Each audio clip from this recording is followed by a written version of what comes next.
Hello and welcome to our series of bonus puzzles, looking at another classic Sudoku today.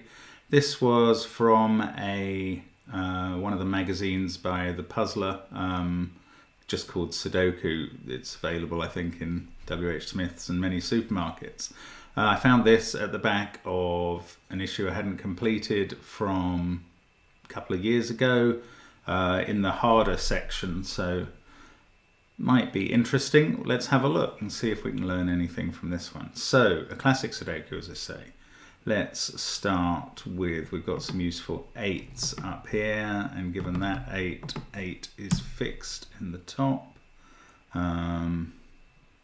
2, look at all these 2s pointing at the central box. That 2 is definitely fixed. 5 in the middle row must be here. 2, 5, 8, 1, 6, 2, 4, 8, 9. 5 in the central box must be there. 1 is in one of those.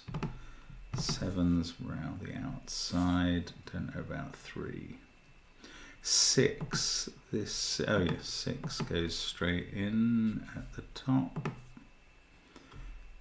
Sorry, there we go. 6.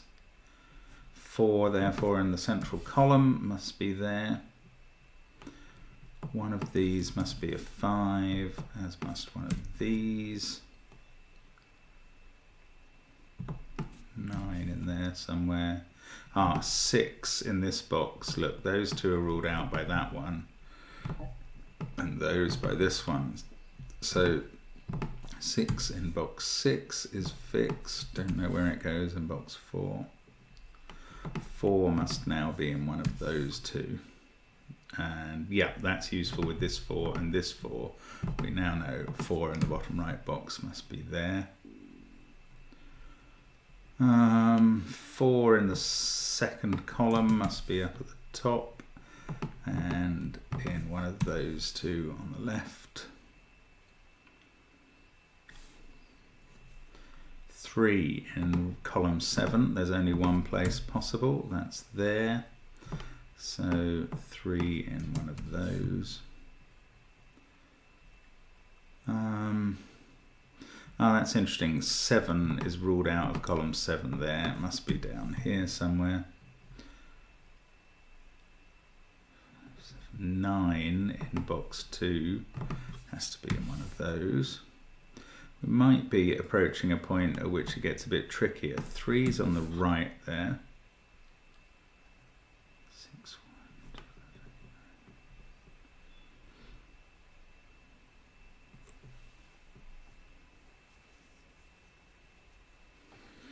1, 2 is restricted to an odd couple of offset cells in this box.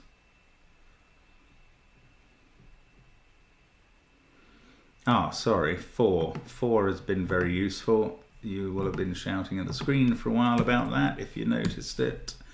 That's the way it goes sometimes. I'm only human. 6 now in column 2 must be here. It's the only possibility left. 9 also can be fixed. This is an interesting 1-7 pair. I'm a bit tempted at this stage to fill it in the centre as the only candidates. I don't normally fill in candidates, but for some reason those look like they might matter. Although that might be just guessing ahead randomly.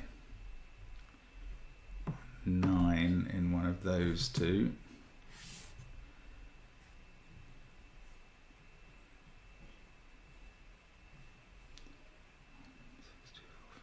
Still no certainty on 1, 7 and 3 in the central area. Or no hint of where 7 is in these cells. So it's getting a little bit, 4, look.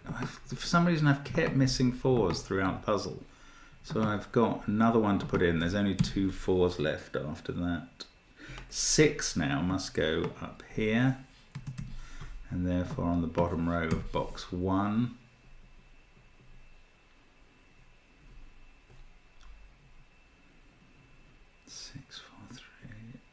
There's quite interesting patterns being formed. They don't seem all that regular. 8 must be in column 3 down there somewhere.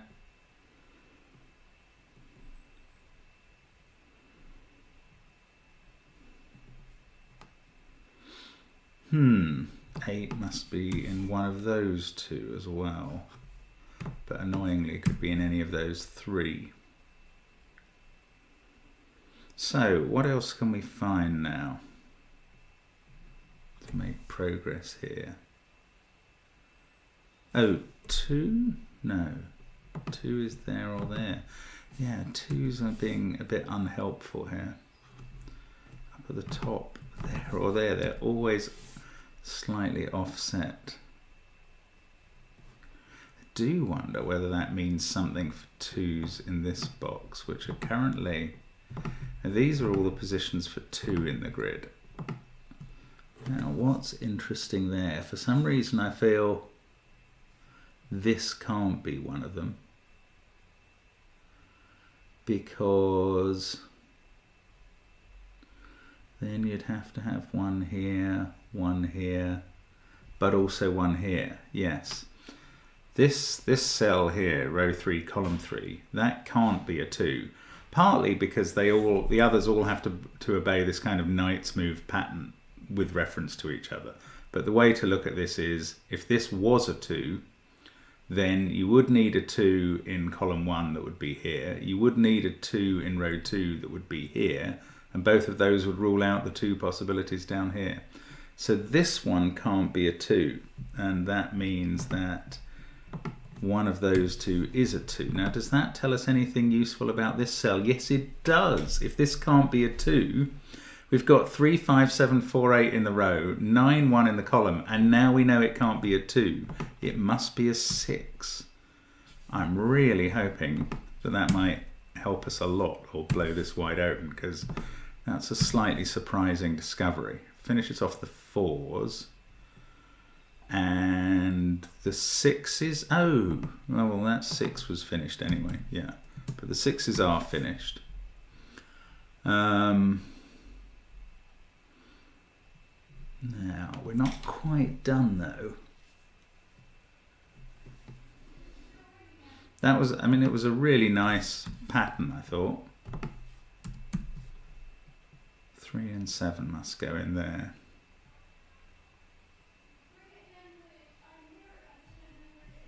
So that's not 6 now. Now we've got 1 and 9 must be in those 2. Let's take out the 9 from the corner. Ah, yeah, and that does fix 7 and 5 in this column. Okay, that 7 fixes 3 and 1. The 7 also fixes the 3-7 pair on the right. Got 7 there, 9 and 3 to go in there. So it does look like that revelation about the 2's was what we needed. I mean, it was a fascinating pattern actually. Wasn't expecting anything quite as intricate from this puzzle. That's 7, which is the only place it could go in the top right. That's fixed that 1-7 pair, which turned out not to be all that relevant to this solve. 6, 5, 4, this is a 1-3 pair, so that resolves 8, 2 there.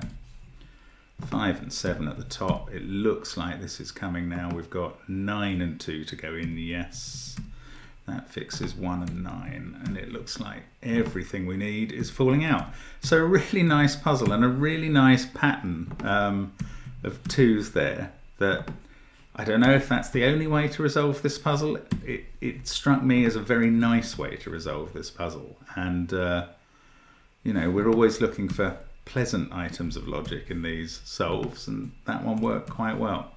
So do go through it again if you want to, pausing the video as necessary. I mean, I think that made for a very interesting solve of this puzzle, which was a very neat construction. So thanks very much for watching. Hope this has been of some interest to you. Do comment if you like the stuff about classics and techniques that are useful in classics. I don't know what I'd call that technique, but that's probably what, pointing pairs or something, or some sort of pincer movement, but it worked very neatly on the spaces available for 2's that were left in the grid. Thanks for watching. Hope to see you again soon on Cracking the Cryptic. Bye for now.